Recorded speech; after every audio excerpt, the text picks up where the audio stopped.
Bom, a ideia desse vídeo, então, é contar para vocês um pouco do trabalho de pesquisa que eu tenho desenvolvido aí nos últimos anos. Então, mais ou menos aí nos últimos 20 anos, a potência de cálculo e a capacidade de armazenamento dos computadores tem aumentado muito. Tá? E hoje em dia, nós conseguimos coletar, armazenar e manipular uma quantidade muito grande de dados, de modo que é possível hoje visualizar, tá, as inter-relações que compõem sistemas que estão estruturados em rede. Tá? Então, isso tem estimulado ou motivado físicos e matemáticos a entrarem no problema e a tentar entender de maneira mais matemática como se comportam esses sistemas. De uma maneira mais abstrata, sistemas complexos são compostos por um conjunto muito grande de elementos que interagem entre si de uma maneira complicada. E dessas interações complicadas surgem padrões coletivos ou padrões globais de comportamento que são suficientemente simples, de modo que a gente consegue estudar esses padrões de maneira mais detalhada.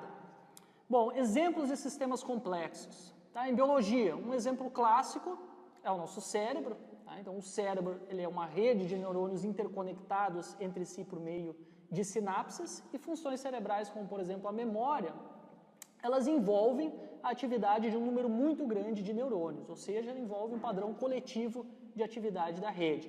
Tá? Outro exemplo são redes de proteínas. Então, certas funções celulares são reguladas ou governadas por interações complicadas entre um número muito grande de proteínas. Então, por exemplo, uma proteína inibe ou ativa a outra. Então, essas cadeias de inibição e ativação são o que regulam algumas atividades celulares.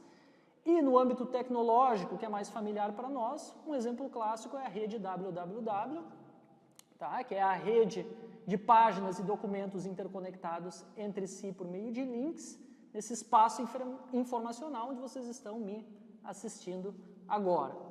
Bom, existem aí muitos outros exemplos, tá? de sistemas complexos, inclusive no âmbito social, e a questão agora é: o que é importante para se estudar um sistema complexo?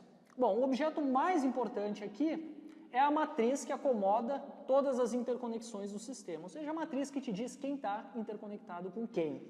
Tá? Então, a matriz de conexões ela não é nada mais, nada menos do que uma tabela. Então, se eu tenho um elemento da rede que eu vou chamar de elemento 3 interagindo com um elemento que eu vou chamar de elemento 2, se existe uma conexão entre esses dois caras, nós colocamos aqui na linha 3 e coluna 2 da tabela um certo valor numérico. Se essa interação não existe, nós colocamos 0. Tá? Então, dessa forma, tu consegue visualizar ou mapear todas as interações de uma rede complexa. Tá? Então, a matriz de conexões ela é muito importante tanto para mim estudar questões estruturais quanto questões dinâmicas. Tá? Então, por exemplo, do ponto de vista estrutural, uma questão que em geral se faz é a seguinte: o que acontece se eu removo um certo conjunto de sítios, um certo conjunto de interconexões? Será que a rede sobrevive? Será que as funcionalidades da rede são preservadas? Tá? Então, esse é um tipo de questão clássica que surge quando se estuda o comportamento estrutural. Tá? Do ponto de vista dinâmico, nós como físicos, nós estamos sempre interessados em tentar entender o que vai acontecer no futuro. A gente quer prever o comportamento do sistema à medida que ele evolui no tempo. Tá? Então, para ambos os tipos de questões, a matriz de conexões é o objeto mais importante.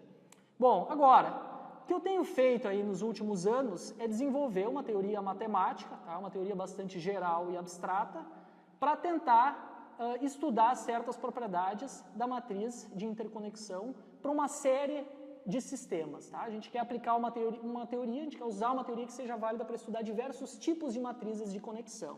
E só para mencionar um resultado que nós obtivemos aí no último ano, tá? Nós verificamos que uma certa quantidade associada à matriz de conexão, que é muito importante para a dinâmica de sistemas complexos, ela tem um comportamento que é independente do tipo de matriz de conexão que nós estamos analisando. Então, independente dos detalhes em escala individual, ou seja, dos detalhes da matriz de conexão, o comportamento dessa quantidade é exatamente o mesmo. Tá? Isso em física é o que a gente chama de universalidade.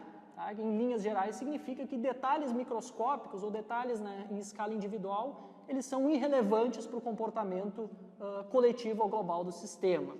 Tá? E mais, tá? Então, isso quer dizer que independente, não só os detalhes não são importantes, mas a natureza do sistema também não é importante. Não importa se eu estou falando da internet ou se eu estou falando de uma rede biológica ou de uma rede no contexto social. Tá? Os nossos resultados sugerem que existem características que são comuns a diferentes sistemas. Esse trabalho ele foi desenvolvido em colaboração com um pesquisador do Instituto Max Planck na Alemanha, e ele foi publicado em uma das revistas mais importantes da física, que é a Physical Review Letters.